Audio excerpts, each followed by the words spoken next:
এই ছবিতে যে মহিলা দেখা যাচ্ছে তিনি একটা বড় ভুল করেছেন। সেটা কি জানেন? কাশ্মীর সমস্যা নিয়ে সরাসরি জয়শঙ্করজির সঙ্গে ঝগড়া বাঁধিয়ে দিয়েছেন। যে কথা বলা উচিত নয় সেই কথাগুলো বলে ফেলেছেন। কিন্তু গত কয়েকদিন আগে একটা আন্তর্জাতিক মঞ্চে একটা ঘটনা ঘটেছে। সেটা হঠাৎ করে পুরো পরিবেশটাকে গরম করে দিয়েছে। কাশ্মীরের মতো খুব সংবেদনশীল বিষয়ে একজন বিদেশি মহিলা অফিসার ভারতের বিদেশমন্ত্রী জয়শঙ্করজিকে সরাসরি ঘিরে ধরে প্রশ্ন করার চেষ্টা করেছেন। হয়তো তার জানা ছিল না যে সামনে দাঁড়িয়ে আছেন জয়শঙ্করজি। তিনি কথা দিয়েই প্রতিপক্ষের দিক বদলে দিতে পারেন, এমন ক্ষমতা সম্পন্ন মানুষ।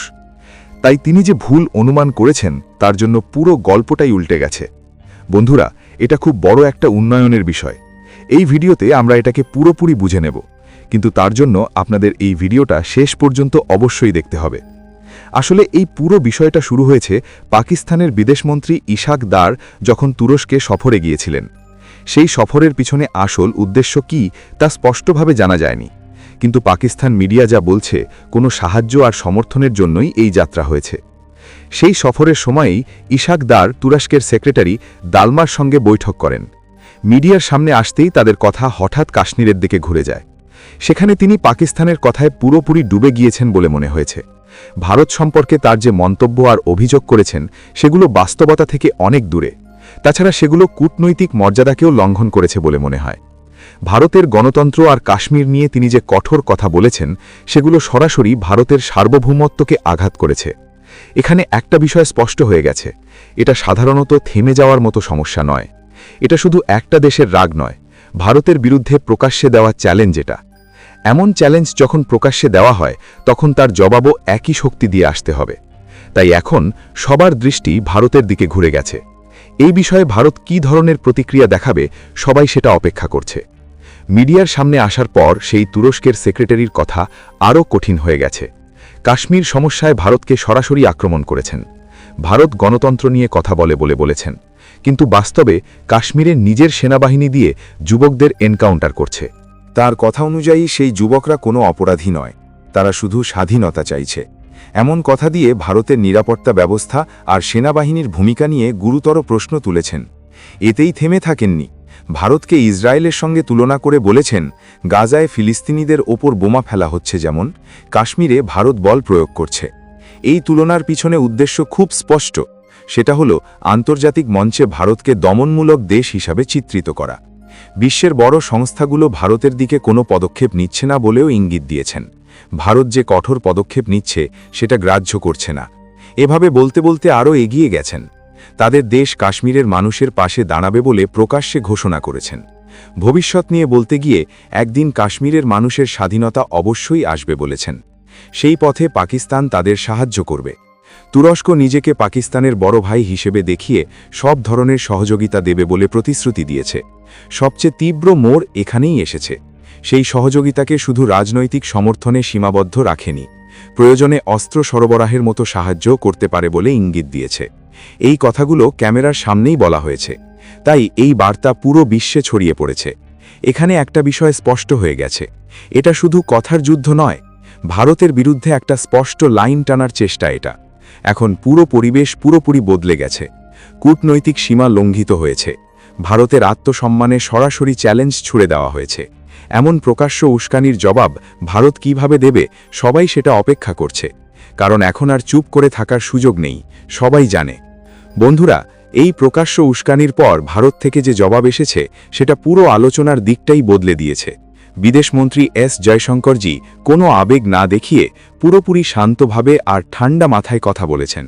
সন্ত্রাসবাদী সংগঠনগুলোকে রাজনৈতিক আন্দোলন হিসাবে দেখানো দেশগুলো ভারতকে গণতন্ত্র আর মানবাধিকার নিয়ে উপদেশ দেবে না বলে স্পষ্ট করে বলেছেন।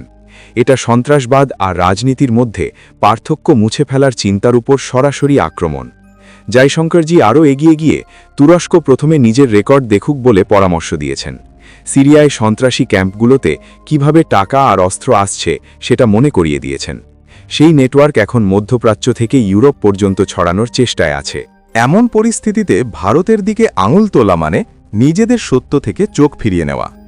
ভারতে তুরস্কের চেয়ে অনেক বেশি মুসলিম জনসংখ্যা আছে বলে কথায় বলেছেন। সত্যিই যদি ভারতে মুসলিমদের উপর অত্যাচার হতো তাহলে এতদিনে পরিস্থিতি হাতের বাইরে চলে যেত। কিন্তু বাস্তবতা হলো এখানে সব ধর্মের মানুষ একসঙ্গে বাস করে। দেশ নিরন্তর এগিয়ে চলেছে। তাই ভারত আজ বিশ্বের সবচেয়ে বড় অর্থনৈতিক শক্তিগুলোর একটা। জয়শঙ্করজি সতর্ক করেছেন, পুরো তথ্য ছাড়া একটা বড় দেশের বিরুদ্ধে অভিযোগ করা কূটনীতি নয়।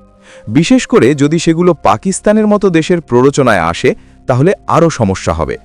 ভারত নিজের অভ্যন্তরীণ বিষয়ে কারও হস্তক্ষেপ সহ্য করবে না বলে স্পষ্ট বার্তা দিয়েছেন। কাশ্মীর বিষয়ে ভারতের নিজস্ব, তার উপর বাইরের শক্তি কথা বলা একদম গ্রহণযোগ্য নয়। শেষে তার বার্তা খুব স্পষ্ট, ভারত শান্তি আর সংযমে বিশ্বাসী, কিন্তু আত্মসম্মানের সঙ্গে কোনো আপোষ করবে না। কেউ দেশ বা অফিসার সীমা লঙ্ঘন করলে একই শক্তি দিয়ে জবাব দেব। তাই এই পুরো বিষয়ে ভারতের অবস্থান কঠোর, স্পষ্ট আর প্রয়োজন মতো মনে হচ্ছে। এর সঙ্গে যোগ করে বলা যায়, তুরস্কের বৌখোলাহত আরও বাড়ার একটা বড় কারণ আছে। সেটা হলো ভারত তুরস্কের নাকের সামনেই একটা ঘা দিয়েছে। গ্রিস, সাইপ্রাস আর আর্মেনিয়াকে মধ্যস্থতাকারী হিসেবে ব্যবহার করছে। এই ম্যাপ দেখলে আর্মেনিয়া, আজারবাইজান আর তুরস্কের অবস্থান সহজে বোঝা যায়। এখানকার সমস্যা হলো আজারবাইজান তুরস্কের বন্ধু দেশ। তুরস্ক খুব উদারভাবে আজারবাইজানকে অস্ত্র সরবরাহ করে সাহায্য করছে। উদ্দেশ্য হল আজারবাইজান আর্মেনিয়ার মতো দুর্বল দেশের ভূমি দখল করবে। কিন্তু এখানেই আকর্ষণীয় বিষয় শুরু হয়। গত কয়েক বছর ধরে ভারত আর্মেনিয়াকে নিয়মিত অস্ত্র সরবরাহ করছে। এখন সেই সরবরাহ আরও দ্রুত বেড়েছে বলে খবর। এটা তুরস্ক আর পাকিস্তানের জন্য বড় চিন্তার কারণ। এই অস্ত্র দিয়েই আর্মেনিয়া আজারবাইজানকে কিভাবে হারাচ্ছে তুরস্ক ভালোভাবে বুঝেছে। তুরস্কের চিন্তা বাড়তে বাড়তে আজারবাইজানের সঙ্গে মিলে ভারতকে বারবার সতর্ক করেছে। সেটা হলো আর্মেনিয়াকে অস্ত্র সরবরাহ বন্ধ করো। কিন্তু তুরস্ক যত বাধা দিক, ভারত আরও বেশি অস্ত্র রপ্তানি করেছে। এখন আর্মেনিয়া ভারতের অস্ত্র রপ্তানির একটা বড় গন্তব্য হয়ে গেছে। এতেই শেষ নয়, আরও অনেক বিষয় আছে। ভারত গ্রিসকে S-400 জাতীয় ক্রুজ মিসাইল অফার করছে, তখন তুরস্কের রাগ আরও বেড়েছে। মেডিটেরেনিয়ান সাগরের ম্যাপ ভালো করে দেখলে লাইট গ্রিন রঙে ছোট ছোট দ্বীপ দেখা যাবে। সেগুলোর বেশিরভাগ গ্রিস বা সাইপ্রাসের, তুরস্কের কোনোটাই নেই। কিন্তু তুরস্ক জোর করে সেই দ্বীপগুলো দখল করতে চাইছে। এখানেই তুরস্কের অস্বস্তির কারণ। ভারত যদি এই দেশগুলোর পাশে দাঁড়ায়, তাহলে তুরস্ক সেই দ্বীপ দখল করতে পারবে না। ম্যাপে ভারত আর তুরস্কের মধ্যে যত দূরত্বই থাকুক, ভারত তুরস্কের নাকের সামনেই ঘা দিয়েছে। বাকি বিষয়গুলো আপনারাই বলুন। জয়শঙ্করজি তুরস্ক সেক্রেটারিকে মুখোমুখি জবাব দিয়ে ঠিক করেছেন না ভুল? আপনাদের মতামত কমেন্টে জানান। এই ভিডিওতে একটা লাইক করুন, বন্ধুদের সঙ্গে শেয়ার করুন, তাদের কাছেও এই তথ্য পৌঁছুক। এমন আরও জ্ঞানদায়ক ভিডিওর জন্য চ্যানেল সাবস্ক্রাইব করুন, বেল আইকন অলে সেট করুন।